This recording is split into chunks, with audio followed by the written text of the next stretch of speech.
السلام عليكم، ازيكم عاملين ايه؟ يا رب تكونوا بألف خير. طبعا ده اليوم بقى الأخير في المصيف خالص. اليوم ده كان ناقصه ميار أختي وجنى بنت أماني. دي أماني أختي الكبيرة، ده أول ظهور ليها خالص على اليوتيوب بصفة عامة. هما الاتنين ما يرضوش ينزلوا، كان خلاص جسمهم تعب من المصيف كله، ففعليا مرضوش يقوموا من النوم ومرضوش ينزلوا معانا خالص. حتى بابا جنى وجوز أختي الكبير قعد معاهم، قال ما ينفعش اسيبهم لوحدهم وكده. ده طبعا كنا قاعدين لسه كله مكسل ينزل، لان اليوم ده كنا نازلين الساعة 12، فهو بيكون بدري قوي والشمس بتكون جامدة. انا حتى ما نزلتش على طول، انا قعدت حوالي 3 ساعات. اه يا يونس، انا قعدت حوالي 3 ساعات على الشط، مش يعني مش عايزة انزل، كنت رافضة النزول خالص. بس جه في الاخر بقى قلت اخواتي طلعولي، او مش فاكرة بعتولي حد وريه انزلي ده اخر يوم وكده. طبعا يونس ده العادي، خلاص احنا حفظنا يونس كان عامل ازاي في المصيف، ده العادي بتاعه. صح يا حبيبي. هنا خلاص كنت قاعدة انا بس وجوزي اللي قاعدين، فهو راح يجيب ليونس عوامة عشان كانت العوامة بتاعته اللي هي البطة اتقطعت قبلها بيوم. احنا كنا في شاطئ كليوباترا، هو حلو جدا، والميزة ان الباص كان بينزلنا على الشاطئ على طول، غير شاطئ الغرام كنا بنمشي مسافة طويلة جدا بعد ما بنعدي البوابة. لكن شاطئ كليوباترا كنا على طول بننزل قدام البحر، يعني مش بنمشي اي حاجة خالص، بننزل بالظبط في عند المكان اللي هو كله بالبوس كده. ده شكل المكان، ومتقسم كده وحدات، مجموعات كده صغيرة مع بعضها، فهي كانت متقسمة حلوة يعني، كانت كويسة. هنا يونس بقى كان قاعد معايا، مفيش غيري انا وهو، فبقى عمالة اقول له بقى فين بابا، فين رنا. اه فين رنا؟ انت كنت بتدور على رنا وياسين؟ اه كنت قاعدة بتكلم معاه بما ان هو ما كانش فاهمني اصلا يعني، بس كان حلو يعني، كان عاجبني هو ما بيعيطش في الحبة دول، يمكن عشان قاعدين لوحدنا. هنا خلاص بقى كان بابا جاب لي العوامة، وهو يعني مش مستعد خالص للنزول. هنا رنا شافته، فين رنا؟ رنا لقيت باباهم جاب لي عوامة، لا انا كمان عايزة عوامة وجايالي، هاتولي عوامة انا كمان جديدة، رغم ان هي معاها عوامة وفي عوامة تانية كانت صفرا موجودة برا. فلا زي ما جبت لويس هاتولي، فطلعت لنا، حتى هي طالعة عشان تشتري عوامة تانية، باباها مرضيش طبعا، هي معاها فعليا عوامة. فبسألها فين ياسين لحد ما اكتشفته، انا قلت احدد المواقع قبل ما انزل. ياسين اهو مع فارس، فارس لابس عوامة صفرا، وياسين اللي واقف جنبه، واخواتي اللي هناك دول اسماء لابسة كاب ازرق، واماني لابسة ابيض في اسود. فخلاص ظبطت المكان وعرفت انا رايحة فين.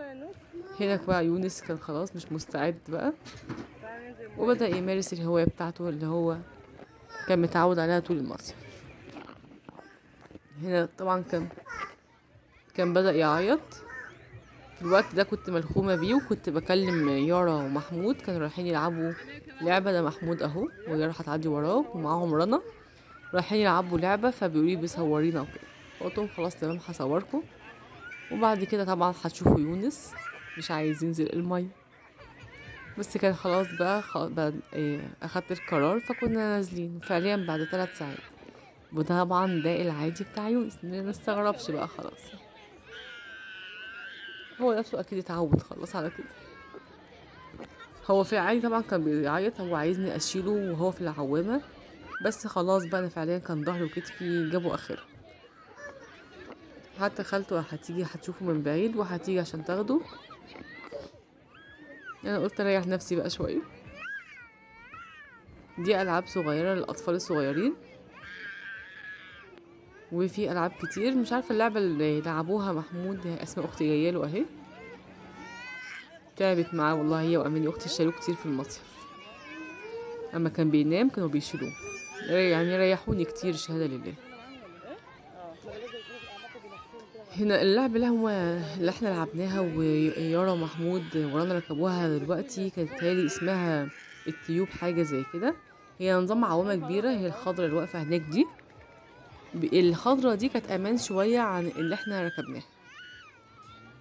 انا حتى هصورلكوا جزء بس من اللي هو رنا ويارا ومحمود ركبوها، لان هما كانوا بعيد جدا ما كانوش قريبين، فالتصوير ما كانش واضح قوي. انا هنا كنت بدور عليهم بشوفهم راحوا فين عشان ابدا التصوير وكده. ياسين اهو. ياسين جد يونس اهو. بس الفتره دي كلها يونس ما بطلش عياط، يعني انا بصور وبدور على رنا وكده وهو يونس لسه بيعيط. فدخلنا جوه بقى عشان نبدا بقى نصور المجموعه اللي لعبوا، ولسه بيعيط اهو. لا كان صعب خالص يونس والله يا جماعه. هنا دخلنا جوه خالص بقى عشان اعرف اصورهم، حتى ياسين ما كانش ليه طول وقعدت اقول له اطلع بره بس هو مش راضي.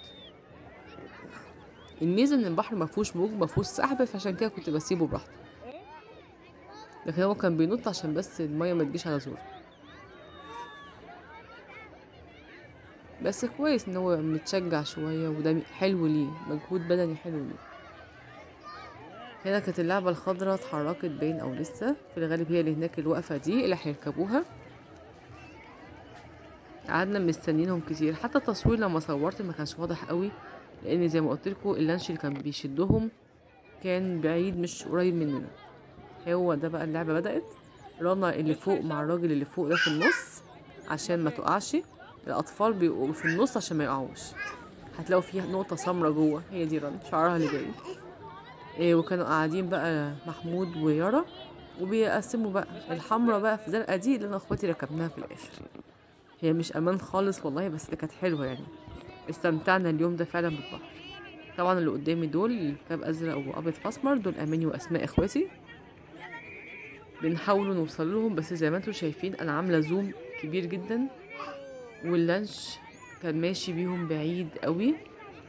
طبعا التصوير بالزوم ما بيكونش، مش بتمكن منه في التصوير، بخلاف ان احنا اصلا كنا الصبح والشمس ضاربه في الموبايل، فانا فعليا مش شايفه شاشه الموبايل، انا مظبطه على الاتجاه وخلاص. اتصوروا كنبه وما تصوروش برضو كنبه. هما كانوا بعيد فانا قلتهم فهمتهم ان هما كانوا في الاول بس باينين، وبعد كده مفيش اي حاجه خالص كانت باينه، بس انا عملت اللي عليا عشان ما يزعلوش. طبعا هما بعيد خالص اهو. هو امني واسماء كانوا قلقانين، احنا لسه اول مره حد يركب اللعبه دي، فهو يارا ومحمود بعد ما لعبوها قالنا لا لازم نركب التانية دي جميله تحفه، كان لازم نركبها كلنا مع بعض. فالحمد لله شجعت اخواتي ورحنا، وبعد ما نزلنا قعدوا يشتموني بقى عشان كانت بتتهز جامد يعني. هي نظام عوامة كبيرة فهي بتنط في البحر جامد قوي، وفي جنب تحس ان هي بتلف. احنا طبعا دخنا في الحبة اللي كانت بتلفهم دي، واللي هي تحسي في حد بيطلع فوق قوي وحد بينزل تحت قوي، بس احنا لابسين لايف جاكيت يا جماعة فهي مش وحشة يعني. هنا كده التصوير كان بعيد قوي، كانوا قربوا شوية بس قلت الحق اماني، كان في لانش جاي علينا بيعدي ناس برضو. هو ده بقى عيب المصرف الوحيد، اللانشات اللي هي بتمشي بين الناس دي الحاجة الوحيدة اللي كانت وحشة بس في المصيف، غير كده لا كل حاجة كانت حلوة قوي. شايفين اللانش ماشي جنبنا ازاي في وسطنا بالظبط، بيعدي الاول يعني مش بيمشي جامد، بعد كده بعد ما بيعدي خط الحدود ده بيمشي براحته. الخضرة دي اللي هم راكبينها هم اللي هناك. وكده خلاص كانوا وصلوا. دلوقتي هنروح احنا بقى كلنا مع بعض ونركب التانية. وهنا يا جماعة انا واخواتي، انا اللي في الوش دي، احنا واماني واسماء ويارا بتأميني جنبي ومحمود في الجنب التاني اللي كان بيصور. لوجي بنت اسماء اختي، لوجي صغيرة قد رنا صغيرة كده، هي اللي كانت بتصور، فلا شطورة ان هي صورتنا كويس يعني. هي اصلا عشان احنا نطلعها على فكرة، واحنا انا طبعا واحدة من الاحجام شوية، انا اول ما طلعت اتحدفت حدفة وحشة قوي، كان شكلي عر قوي. لقيت نفسي بترمي، يعني عايزة ناس رفيعة عندها لياقة شوية يبقى شكلهم حلو وما بيطلعوا، انا حسيت ان في كائن ضخم بينط، فكان يعني الحمد لله مش عدت. كده خلاص بدأ يتحرك بينا زي ما انتم شايفين، هيبدأ يلف جامد. طبعا اللفة دي بقى بتدوخنا، وبدون مبالغة احنا كلنا كنا بنصوت، ما عدا محمود ابن اسماء طبعا كان بيتريق علينا. معانا راجل بقى هو بتصوتوا ليه؟ شايفين اللفة دي بقى، واحنا اصلا بندوخ من اقل حاجة، وفي ناس تلاقيها فوق وناس تلاقوها تحت. بس كانت جميلة والله، الهوا طبيعي في وسط البحر وشايفين الشط من بعيد، فلا كنا مستمتعين بيها بصراحة، مع اننا موصيين الراجل قبل ما نتحرك بالراحة علينا احنا ناس كبيرة. كده الفيديو